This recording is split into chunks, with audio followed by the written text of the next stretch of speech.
So let's get started on how to use Zoom for your group or your course. So there are lots of people doing Zoom trainings around today. Lots of people are trying to work remotely, and Zoom actually is a pretty powerful tool with a lot of features. So this training, I'm going to focus specifically on if you're offering like a class, not a lecture, not what we're doing right now, a class or a support group. Let's say you have a mental health support group that you want to be offering virtually. This is how you're going to do it. So Zoom has a webinar function, which we're using right now, and that is not what you're going to use for these types of programs. That also happens to be a more expensive offering, so you don't have to worry about Zoom webinars. You need their meeting function, which you should be able to use for free, because during this time they have actually opened up the limits on their free account. I will be actually showing you the settings in my account. I do have a paid account, the basic level paid account. But even if Zoom changes and you need the paid account, it is about $14 a month. It is not going to break the bank, and it's going to really enable you to do a lot of things. So why Zoom? I don't work for Zoom. I don't get any benefit from you using Zoom, but I've used a lot of tools out there, and I can tell you basically there's one main reason why Zoom over Skype or Google Hangouts, excuse me, and that is that Zoom is just more accessible. It's easier for people to get on. It has more accessibility features, and it seems to just work more consistently and with better quality. So often for people, one of their biggest concerns, if you haven't done this before, or if you have an older population or population who's less tech savvy, you're worried about how do we make it work for people who don't know it, and Zoom is the easiest one. So just a few points. It works on a computer just by following a link. It will prompt first-time users to download the app on a computer, but it will also work even if they don't download those computers. It also works on tablets and smartphones. You do have to download the app for that to work. And as a backup for audio, anybody can call in using a regular phone and dial in the phone number just like any old conference calling system. So there's a bunch of backups here. Also, Zoom has closed captioning capabilities, which is very relevant for deaf or hearing impaired population you're trying to serve. And really, you as a host will need the app, but everybody else does not necessarily need the app. So let's go a little bit into how do we set this up. So I want you to know that there are settings in the app, and I'm going to show you what the app looks like. And there are also settings when you're logged into your Zoom account, and I'm going to show you those settings as well. Some of the settings in your Zoom account are not available in the app, but usually the app has a link to the account in it when those settings are not available in the app. So you will find them, but I'm going to show you them today. There's some basic rules of thumb, though, that I want to go over so that you can make the best choices in the settings. So first of all, if you are hosting a support group, then you want to reduce the amount of anonymity on your call and lockdowns or anonymity. You don't want to expose the whole world to who is there. That's why we don't want people kind of resharing or recording the session onto their local computer. We don't want that kind of thing for a support group.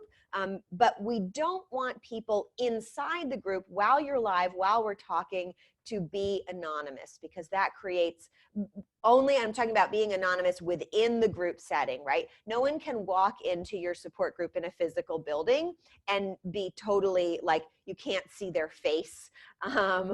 So they don't have to share their name. on Zoom, just like they don't have to share in real life unless you require them to do so. But we don't want people who we don't know who they are, like completely can't see their face or hear their voice or anything in our support groups as much as possible. For classes, we kind of have a different set of priorities we want to think about as we set our settings. We want to increase the ability to access resources. So it's very likely in a class that you do want to record the session so people can watch it later. There's features that I just had you all find the chat feature. You want people to be able to chat probably. You might want to allow them to chat one-on-one as well as with the group. File sharing, screen sharing. There's a lot of features that increase the ability to access resources and kind of engage in different learning modalities on Zoom. And then just for everybody, the general rule of thumb is you want to make it as close to an in-person type meeting as possible, meaning everybody's camera is on, you're having conversations, it's as interactive as possible.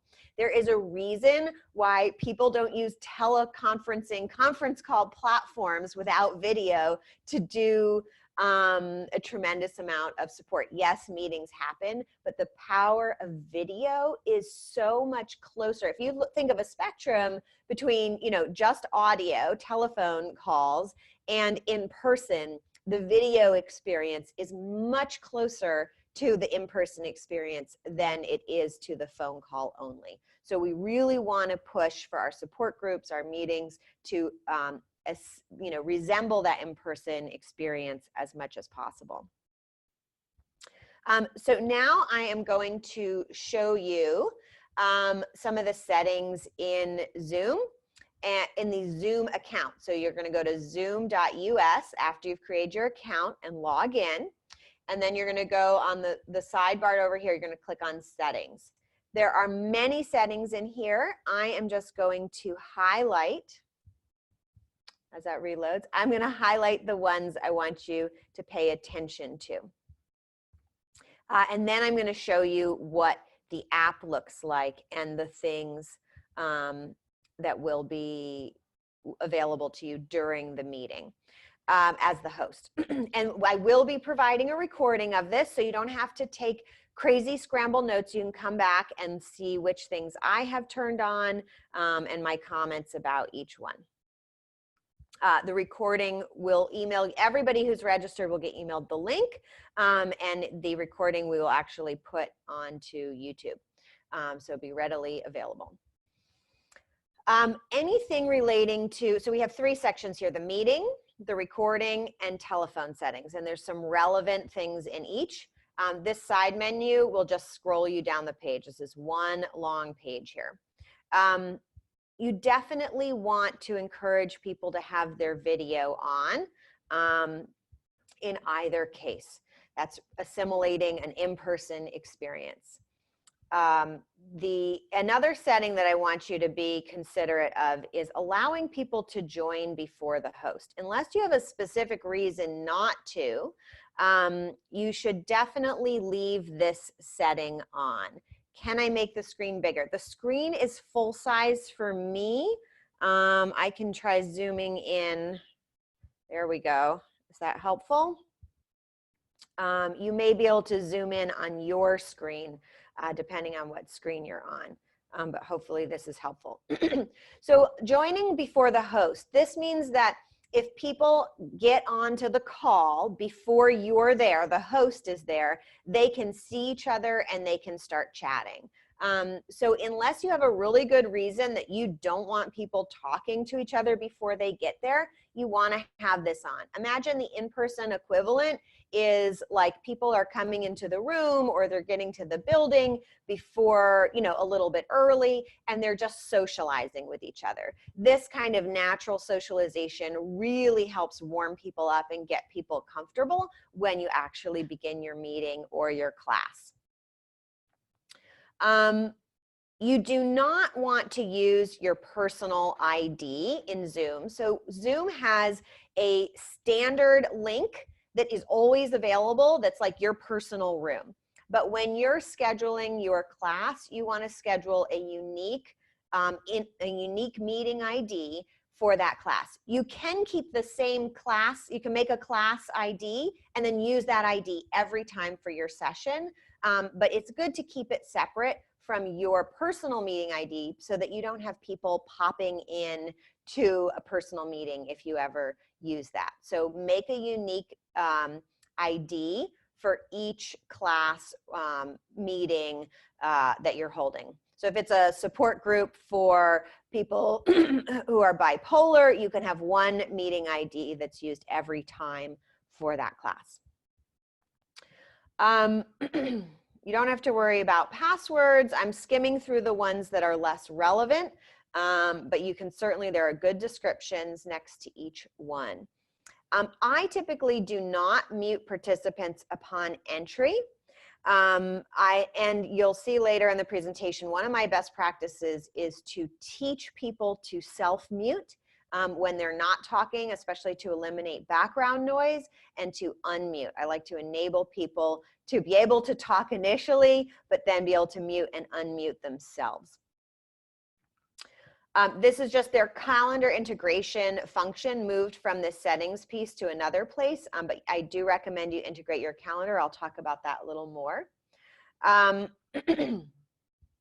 Chat. You have some decisions here about how much chat you want to allow. If you have a support group, where the information being shared in the meeting is kind of confidential and sensitive, you do want to prevent participants from saving the transcript of the chat if you have it enabled. And then you have some choices about whether or not you want people to be able to chat only with the whole group or also send people one-on-one messages. I think there's pros and cons for both support groups and classes, whether or not you allow one-on-one chat, and you really need to think about will this enhance the experience or detract from the experience?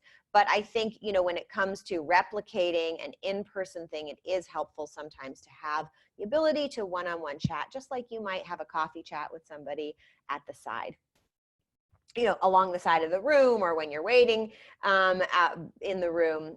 It fosters a sense of community when people have the ability to speak one-on-one. Whether or not you hear people join or leave the meeting, I highly recommend as a host that you're always able to hear people joining or leaving. And you can choose whether or not it's appropriate or distracting for your attendees. As my preference is, I always hear myself as the host, but when somebody joins, I introduce them. I let everybody know verbally that somebody has joined. You can ask participants who join by telephone to record and play their own voice. That's one option. I typically ask people when they come in by telephone, there's the ability to rename them. And I'm going to remind you of that in the next slide. So that rather than, just so that we always know the person's name who's on the line if we're allowing people to join by telephone. But I highly encourage you to train everybody to join by video so that you can see their face as well. File transfer, that's useful if you're doing a course and you want to be able to send resources to your audience in the meeting. You want to enable this. Most of these other things, you can just decide or not decide. Screen sharing, if it is a course, you often may want to allow your participants to share their screens, but most of this can be controlled during the meeting, so you don't have to worry about it in your initial setup. There are just some features here that you do want to allow. Whiteboard is helpful for classes. Annotation is helpful for classes. These are more advanced features, but they can be helpful. Also, just to know, if you are doing a class for adults, you could bring a second host to help you with your meeting and actually help people with their computers one-on-one. It is possible in a Zoom meeting, as long as the setting is turned on, to request that you can control another person's computer, and then they're able to share their screen with you, and you can actually control their computer. And that's one way to give technical support to your audience. I encourage you to leave nonverbal feedback on, and I'll show you what that looks like. And you probably don't, if it's, I've never had to remove somebody from a meeting, but it is possible to, and you can choose whether or not you want to allow them to rejoin. And finally, in the advanced section here, I just want you to know that Zoom has breakout room capabilities. I'll show you what that looks like. But this is really great if you have a larger group and you want to facilitate a small group discussion. You can break people into small groups. They will be in then a small group, and you can then return them to the large group when you're ready. You can both manually assign people and automatically have it divide people into small groups. And you can choose how many people are in each group, or in the group. So if you want groups of 3, groups of 4, groups of 2, this is very, very useful for education especially. Keep closed captioning settings on so you can access it when you're in the meeting. And those are the most of the features in the advanced section that you need to know about. I like to leave waiting room off. I like to let everybody into the meeting as soon as they join, even if I'm not there, to foster that community conversation again. Also, you do want to leave your join from the browser link. That's going to increase accessibility. And attention tracking. If you are teaching, or if for some reason you are not able to get everybody on video, attention tracking will actually tell you how, if people are not actually paying attention. I have that feature turned on, and I can tell right now, one, I won't call out your names, but I have them, 1, 2, 3, 4 people right now are not listening closely, or Zoom is not the primary window on their screen. So if that's you, I know who you are, but don't worry, you can come back and watch the recording. I think that's a helpful feature, especially if you're doing a course and you want to make sure that people are participating. Okay, I'm scrolling back to the top, and there are not as many settings in recording and telephone, but there are a few important ones here that I want you to be aware of. And I will try to zoom in on my screen a little again.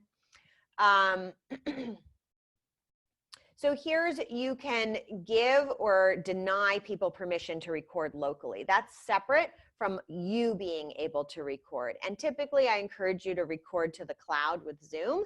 You can record to your account in Zoom and then download the file later, or you can record to your computer. But I usually record to the cloud. That is what I'm doing now.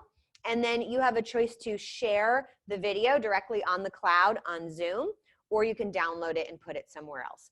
I tend to download and put it somewhere else because I don't want I record a lot on Zoom, and I don't want my Zoom account to fill up. And I also like to share my videos widely, so I put them on YouTube where they are easy for people to find and share. But that is all a matter. If you're doing a class, you may want to just keep it private for your participants, and you could certainly leave it on Zoom or move it to any other video hosting. I do recommend that if you're doing a course, and when you record online, that you have a separate recording for the speaker and the shared screen. So for example, in this recording, when I go to access it, I'm actually going to have 2 video files. One is the video of me talking, and the other is the video of me sharing my screen. And that is very helpful if I want to edit the video. Relevant for classes where you're going to be using the footage again, not so relevant for support groups. This is also something, if you are recording with classes and you haven't already received consent to possibly use the recording, you can turn this feature on. And finally, with telephone, not so many links, but basically, I want you to know that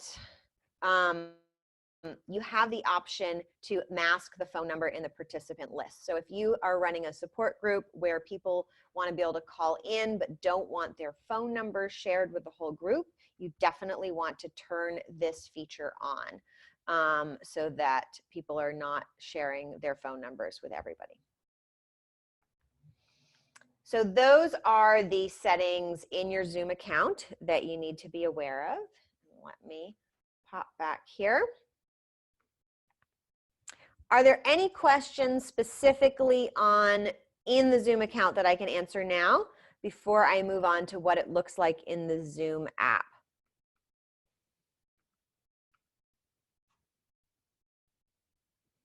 Okay, I'm going to go on. If you have a question, feel free to pop it in chat or in the Q&A.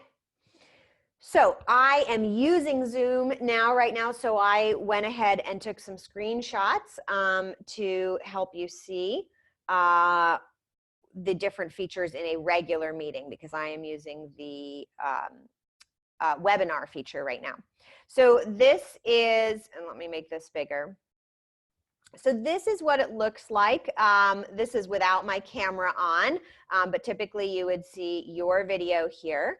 And when you have other people joined, up in the top right corner, you will see a few different view options typically. On an iPad, it's in a different location, but there is the single whoever's speaking view. You can pick any person and choose to only see their view. That's called pinning. Or you can choose a gallery mode, which looks like a bunch of boxes. It looks kind of like this icon, but it will be up here, and you can rotate between those during your session. If you click on this Manage Participants icon down here, you get this window that I have open to the side. And there's a little menu here, which I've just kind of pasted up here so you can see what's in it. And I wanted to show you what controls you have when you click more on this little menu. You get this sub menu. So if you do need to mute everybody or unmute everybody, because there's sometimes one person doesn't realize they have a lot of feedback coming in, and you just need to mute everybody so that you can be heard, you can do that, or you can unmute everybody. The feedback, as far as visual feedback, is people can answer yes, no, they can tell you to go slower or go faster, and under more, they can give you a thumbs up, a coffee cup, and I think there's one more icon. Excuse me. You can mute participants on entry. I don't recommend you do that.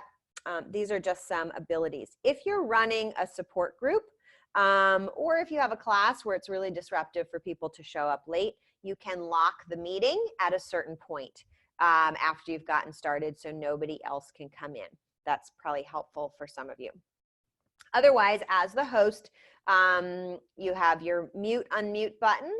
Your bar here looks very similar to the people participating in your calls bar, but they don't have manage participants, polling, and these other options here. This is the button if you want to share your screen. You click that, and then it will ask you what part of your screen you want to share. So if you're on a computer, you have the ability to share just one window on your computer, or you can share the entire screen. I just wanted to highlight a few other things here. So under the microphone and next to the video, there are little sub menus here. And you can have a separate microphone from speaker. That's what I have. I have a speaker that I use where I rotate between some different speakers. And typically, you will probably use headphones if you don't have some sort of special setup. I have a lav mic that I use, a USB lav mic. Let me know if you're interested in the one I purchased. But headphones will work just fine for you. You can plug them into your computer, or you can add a very fancy microphone if you want. What I want to show you here, though, is if you have somebody who is connected to your group and you can see them, but for some reason they aren't getting good audio on their computer, you can let them know that they can switch to phone audio. So when they click that, they will get a little window giving them the dial-in information, and they will stay on their computer where you can see their face and they can see the screen. As long as if their camera's working, but their audio will come in through the phone, and it will give them a little code so that their audio is still synced with their video. So that's really a useful way to help people troubleshoot who are having trouble being heard by the group. Another thing I want to highlight for those of you who benefit from closed captions, and keep in mind too, it's also possible to have someone do sign language and interpret live on a call.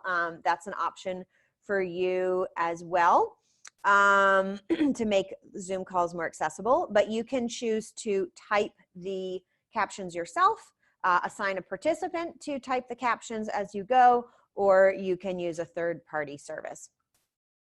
And finally, I wanted to just show you what the breakout rooms look like a little bit. So when you click breakout rooms, which is the icon here, you will have the option to break participants into how many rooms. I did this on a test call where I was the only person on there, which is why it's saying 0 participants. And then you can choose automatically or manually, and then you can click to create the breakout rooms. So any questions on those settings before I move on to a few tips on how to be a great host and make the experience good for your participants?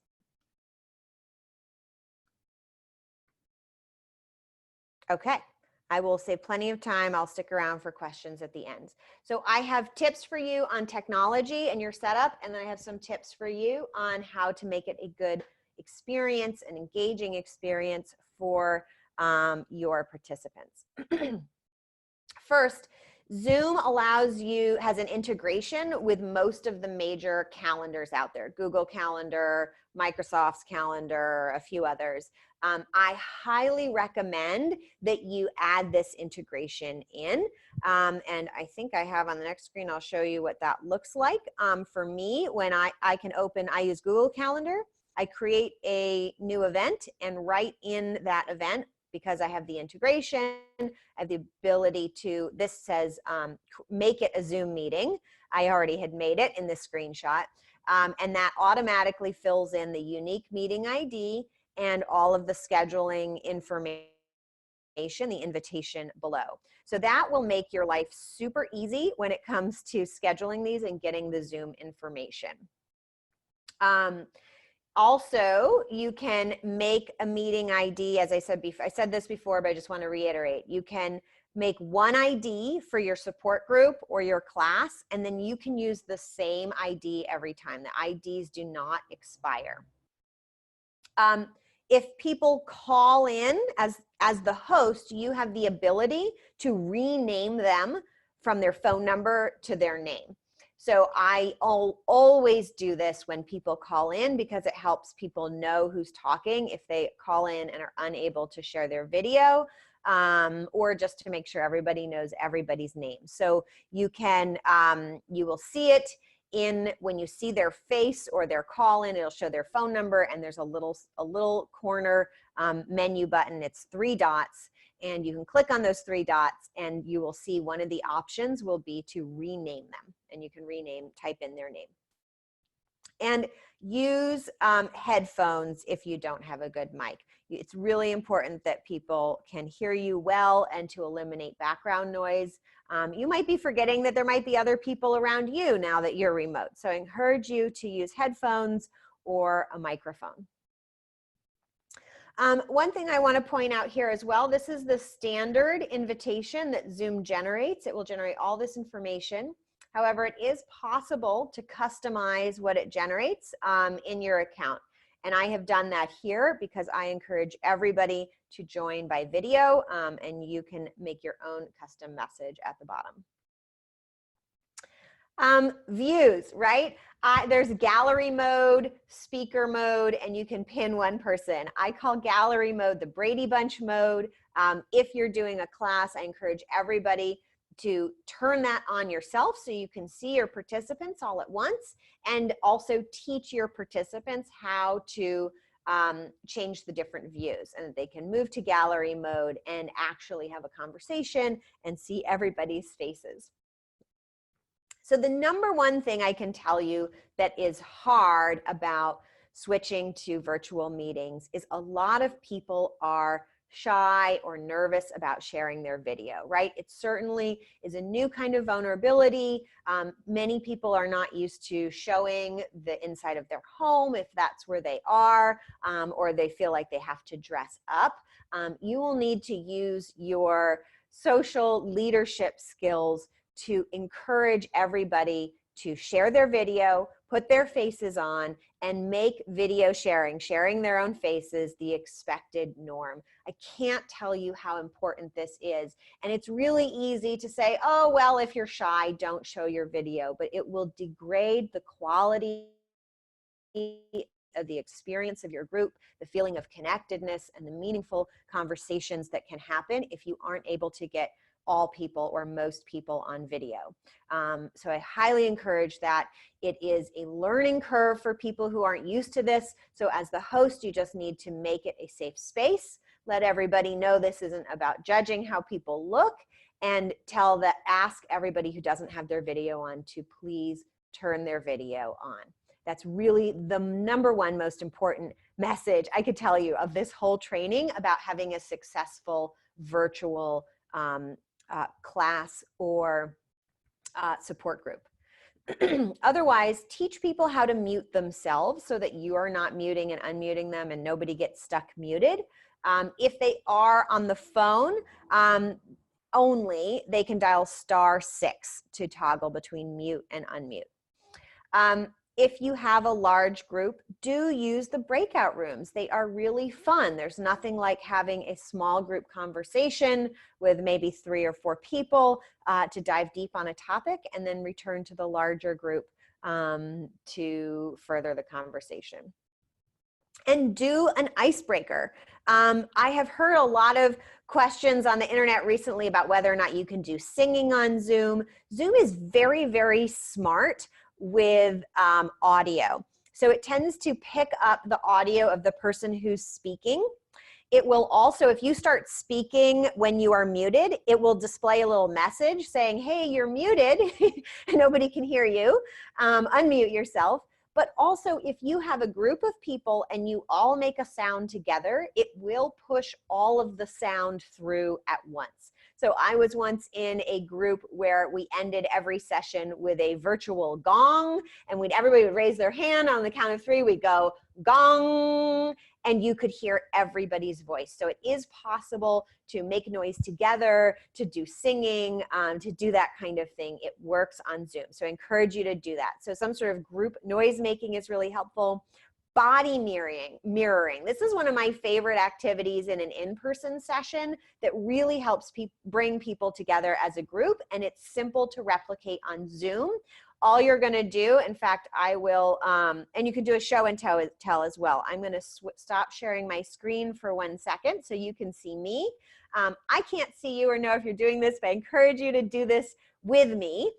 You're just going to do what I do. So put your hands as though you're putting them up to my hands, and then you're just going to follow my body movements with me. We'll do a little funny one. And after about, a few seconds of that, this actually brings us into sync with other people, and will bring us all into sync as a group. So depending on how far away you are from the camera, you can show more or less of your body.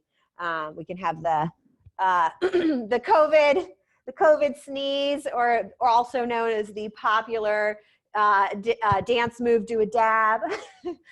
So if you can do that kind of mirroring activity on Zoom, and it works very well.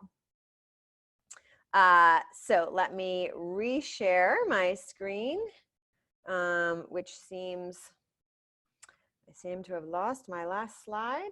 Where did it go? So those are some recommendations for getting your group together socially. And so now I have lost the screen that I was going to share. Okay. I'm ready to take some questions.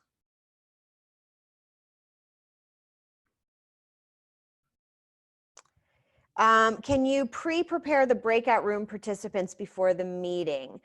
Yes, that is a setting in the, when you set up the meeting, I believe. I have never done that, but let's see. Here we go. Now I'm sharing my screen again. And let me just get to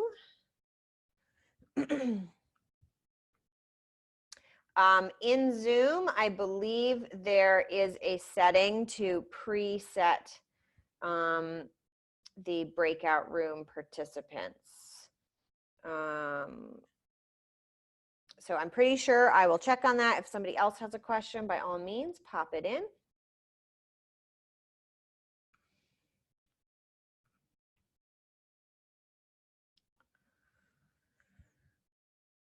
Yep, allow, so under settings, and then just in the beginning of the advanced section, you can allow the host to assign participants to breakout rooms when scheduling. Is Zoom HIPAA compliant? That is a great question.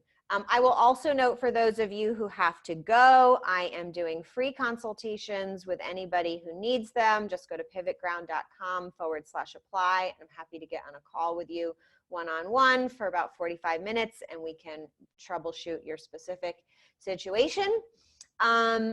Is Zoom HIPAA compliant? That's a great question. So HIPAA compliance and the internet, I don't know that there are specific rules. I'm not a total HIPAA expert, although I have dealt with a lot of HIPAA things, so I'm not totally ignorant. A lot of times on the internet, we're worried about forms being HIPAA compliant. I don't know that Zoom doesn't really have any forms for people to complete when you use the meeting feature. So you don't have to worry about that. I don't believe, sharing video, right? Everyone is consenting to join. If you want to make sure that you have extra consent, you can ask people to provide that before they join. It is, I did skim over, there is the ability to require encryption. So if you want to make sure that your chat, that your Zoom room is encrypted, make sure this is on. I leave that on just to be sure, so that is safe. If you have, if you're trying to do actual like medical care, there is a one-on-one chat service. I'll need to look up the name, but you can send me a message and I can get that to you, that specializes in and that is fully HIPAA compliant one-on-one. How long would I run a support group? So I would run an hour up to an hour and a half. Beyond an hour and a half, it gets to be pretty long for people to be online without a break. I have done meetings as long as 3 hours, but that's a little intense. So my recommendation is schedule something for, especially a support group. I would schedule an hour if that's whatever your group is used to. Schedule an hour maybe, and then leave an extra half hour just to be on and hang out afterwards. Another way to do, if you're used to having a very long support group, if your group typically runs for 3 hours, or your class too, if you have a very long class that's multiple hours, a half day, a full day, you're going to want to break that up into shorter segments over a series of days. So between an hour and a half is usually ideal, I find, for the full time, to leave enough time to settle in, do the training, and have Q&A. Can you assign different facilitators to breakout rooms? Yes. So you're going to want to manually assign those breakout rooms, and just make sure that you have, make sure your facilitators are on the call and that you know who they are. And then assign, make sure they're each in one breakout room. And it would be nice if they consider, and I would just oversee all the groups. Yeah, so I think as the host, you can pop in and out of different small groups. So you can set up a big group introduction. You could break everybody out into small groups with facilitators, and then as the host, you can pop in and out of individual conversations. I don't believe it would be feasible for you to see all conversations at once because you'd have way too much audio coming in, but you can pop in and out and observe. Other questions?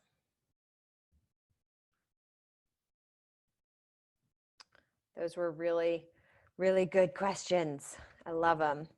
Well, I hope that I will stick around for a few more minutes in case you have more questions. If you'd like to go over an issue you're having, whether it's related to Zoom or any organizational support for your nonprofit in this time, I'd be happy to help you problem solve and chat with you. Just go to pivotground.com/apply.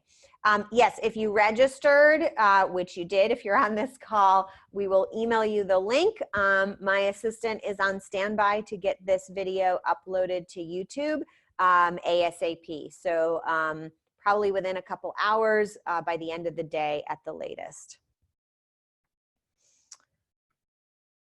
Great. Excellent. You can do polling, by the way, in a meeting if you like to have everybody answer a poll. Although often I find conversation is really the best, having people talk.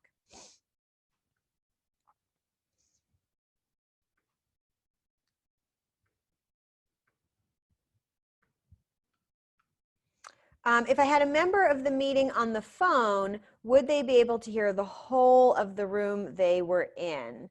Yeah, so if somebody joins on the phone, they have access to the same audio that everybody who's in the meeting has. So the difference in experience, if somebody joins only by phone, they can't see the other faces if other people have joined by faces, but they can hear their voices, and they have to kind of, just like with any other phone only experience, they have to know by the sound of the voice who's talking. Unless you train everybody to say their name before they begin talking. But I highly encourage, most people can at least see the screen that's being shared, even if they can't share their own video and audio, so they can watch the screen and be joined on audio on the phone, and that can clue them into who's talking. Is there a limit on the free Zoom service? So there has in the past been a limit of, you could have as many people join your meeting, but it cut off after, I think, 45 minutes or an hour if you had more than 2 people on a meeting. Maybe it was more than 3.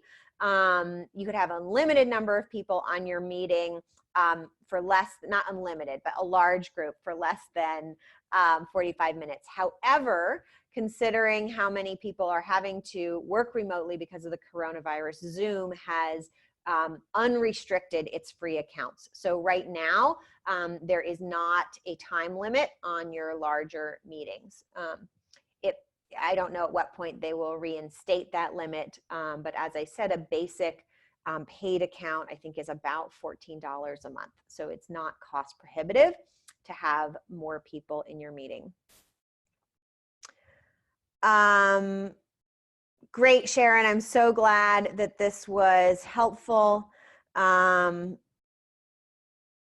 have used Zoom for many years and found it really to be the best one to use by far. I've used Skype, I've used Google Hangouts, I've used some other tools that have come and gone. I've tested new ones that come out. And nothing has come close. Oh, blind. Yes, well, Blingy is blind. Yes, Zoom is great for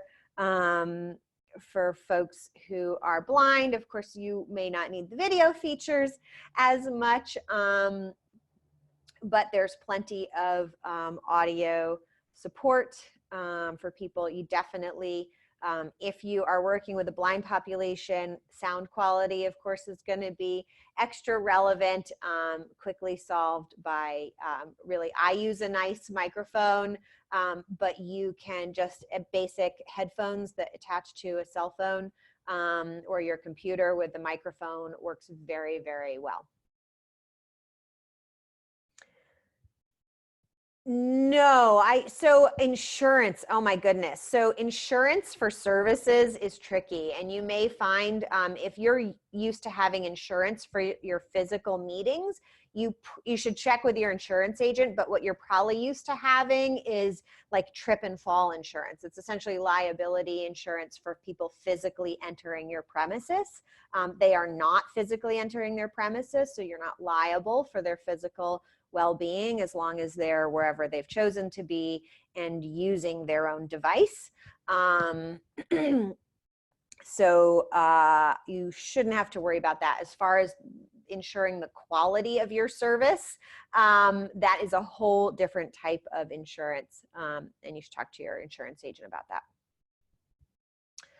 What kind of mic did I get and where did I purchase it? Great question. I'm actually gonna, I will give you the link. I found it on Amazon. I'm just gonna look at the body of it quickly.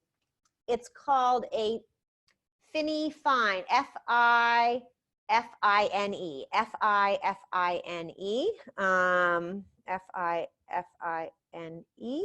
I bought it on Amazon. Oh, I was going to paste that to everybody. Okay. I have what I like about my mic is I do, as you may have noticed, I move around when I talk and I don't like a big mic in front of my face. So I prefer what's called a lavalier or lav mic. There it is, pinned to my shirt.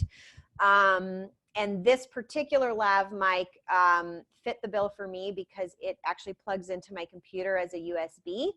And so it's powered, so it's a little better than most, but it was also not very expensive. I think it cost about $17, so less than $20 on Amazon. Can you pin 2 video feeds at once?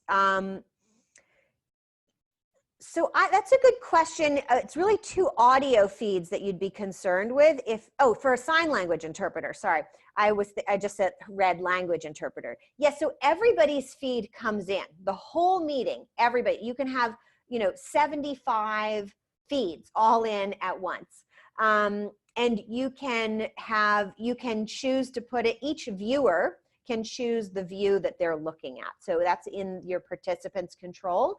But so your participants who need the sign language interpreter have 2 choices. They can either view it in what I call Brady Bunch mode, which is actually called gallery mode, so that they can see everybody and the interpreter, but the box will be smaller.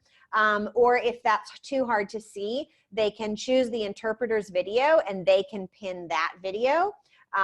Each video has a little menu in the corner. There's 3 little dots, and when you click on those 3 little dots in the person's video, you can choose to pin the video. So they can choose to pin the interpreter's video for that.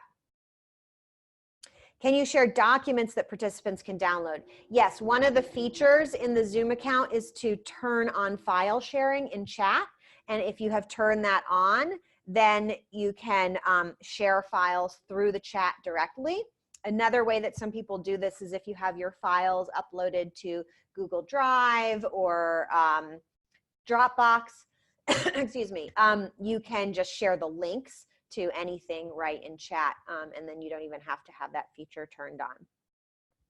I also encourage people to send people links to documents before the meeting. Agendas are still really relevant for courses, and you can send everything, stuff in advance.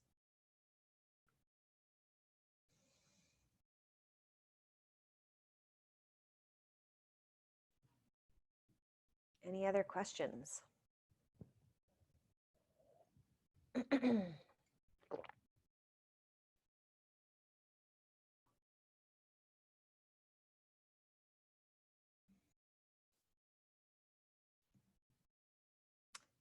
Yesterday, here we have another question. Yesterday you had a Zoom meeting with about 5 of us, but it cut you off after 40 minutes. That's a good question. I thought by yesterday they had already reduced the restrictions. You can write to Zoom and find out if they're still offering that for free. Otherwise, you only need one of you to be a paid Pro account. So if you do need to upgrade to a paid account, just one of you needs to upgrade the account and you will be the host. And then you will have the ability to do that. Okay, Zoom Virgin, no problem. Are you supposed to be able to see others in this meeting? I only see you. Excellent question. So right now, we are not in a Zoom meeting, but a Zoom webinar, which is a different function. When you download the Zoom app, if you've paid for the webinar type account, you can launch your webinar from the app. However, you can only do that if you've paid for an additional webinar account, and that is more expensive. So the webinar features are a little different. So you can only see me. I can at any moment promote any of my guests to a panelist, and then you would be able to see and hear them, or only hear them, depending on how we set it up for them. But this format that we're using right now is Zoom's webinar feature. It's similar, but it's really designed to replicate like a lecture or a conference where I'm talking to you and we have less one-on-one engagement. The reasons to use the webinar would be if you are really broadcasting to thousands of people, if you want people to be able to register, to just join in like all of you did. That kind of registration page is generated by Zoom. And the Q&A feature that you just used also is a feature that's unique to the webinars. But for if you're doing an educational course or a group meeting or some kind of support group, you want the meeting function, not the webinar function. Does that make sense?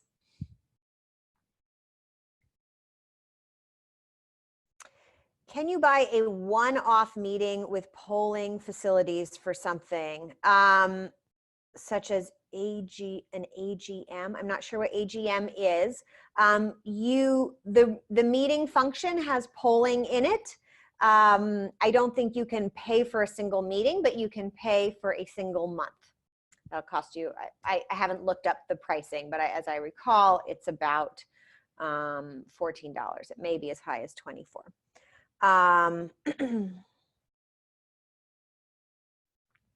Oh yes, annual general meeting. Yes, so you could just buy for the months that you're going to have your meeting. You just buy it and let it go and then rebuy it. Or you would actually keep your account and you would downgrade to a free account and then re-upgrade to a paid account next year.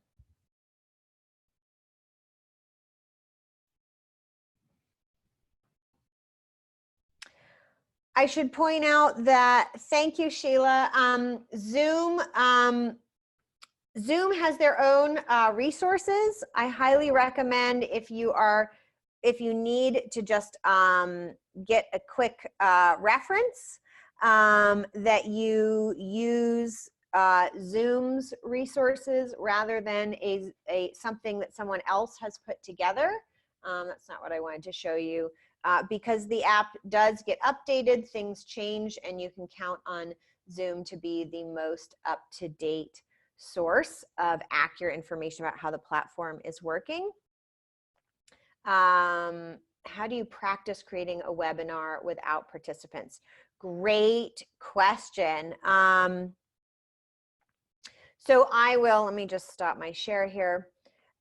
So if you're using the meeting function, you can just go live in a meeting without inviting anybody else on. So you can you can make your meeting link and you can start it before your meeting begins. You can invite a friend or a colleague to join with you to practice. And that's how you would do that for a meeting itself. If you have, if you're using the webinar function, which we didn't really go over today, but I've mentioned a few times, when you first create your webinar, when you set that up, you want to choose the feature that says enable practice mode. If you do not choose that when you set up the webinar, as soon as you log into the webinar as the host, like me, you will be live. But if you click enable practice mode, you will see yourself.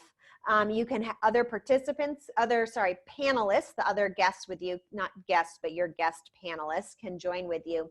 And there'll be an orange bar that says practice mode. You will not be streaming to everybody. And then there'll be a button that says broadcast, and that will then make you live to everybody.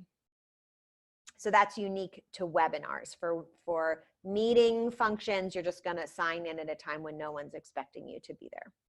I see Imelda and Jan have your hand raised. If you wanna pop your questions into chat or the Q&A, I'd be happy to answer them.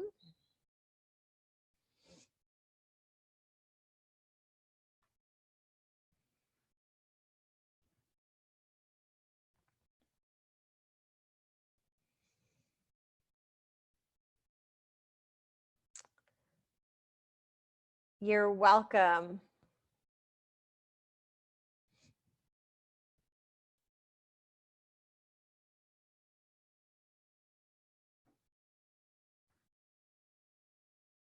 Okay.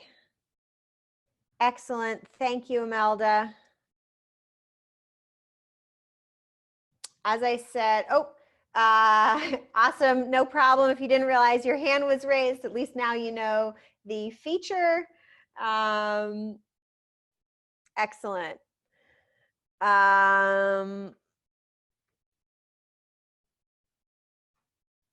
Fantastic.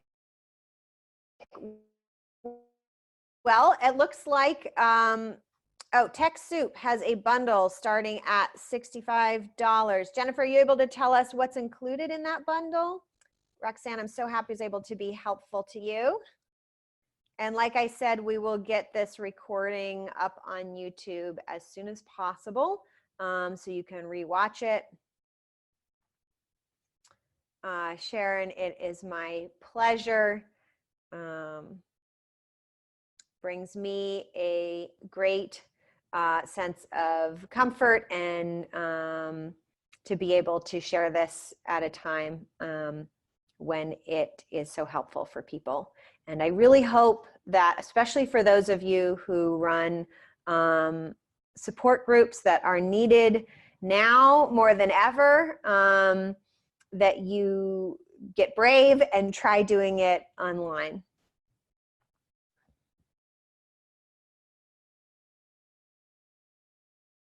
Excellent. Jennifer, maybe when we post this online, we can pop a link to TechSoup's bundle in the comments or the description. Oh, only a discount of about $10 for nonprofits. Okay, excellent. Well, thank you, everybody. Online video and web up to 9 hosts and 100 participants. That is a good deal.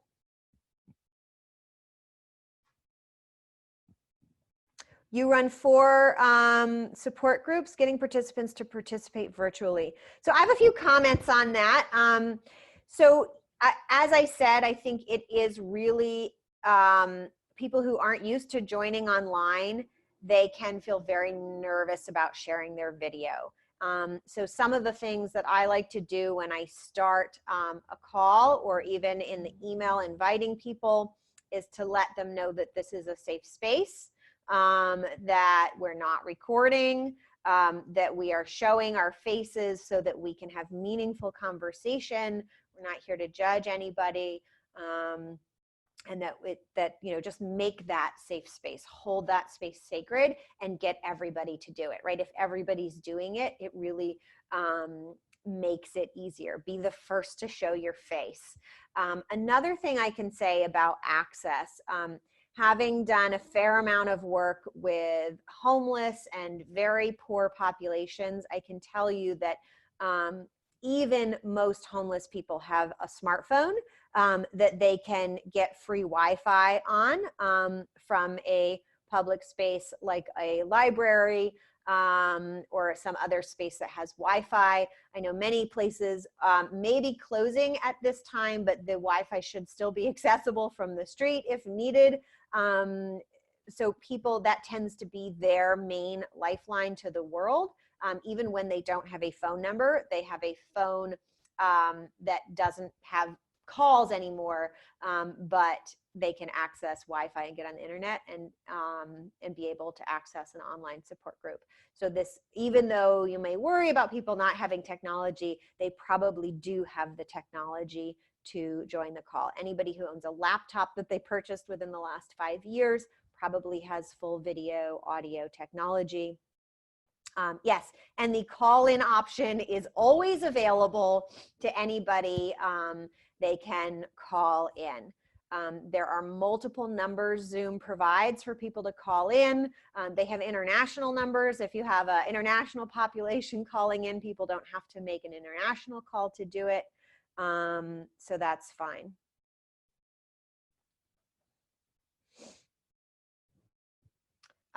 Can you see everyone who is on this webinar? So as the webinar feature, I can, as the host, I have a list. One of the settings I choose to turn on is I show everybody's name. I think one of the challenges of the internet is when we allow people to be too anonymous. People tend to lose their social graces, let's put it that way. And I think it creates a safer space when we are less anonymous in a meeting. But as the host, I can see, host of a webinar, if you're curious, I can see all of the participants. I have a list of everybody's name. You entered your name when you registered for the webinar. I have a list of panelists.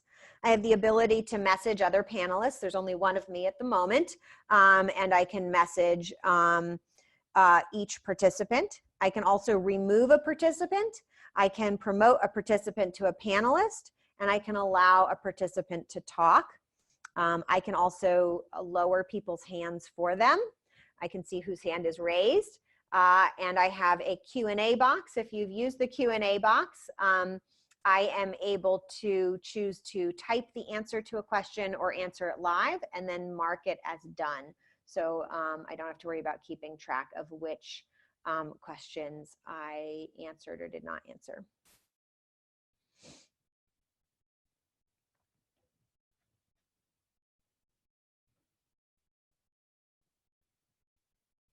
Okay, I am gonna sign off. If you still have questions, by all means, schedule a call, pivotground.com/apply. Thank you, everybody.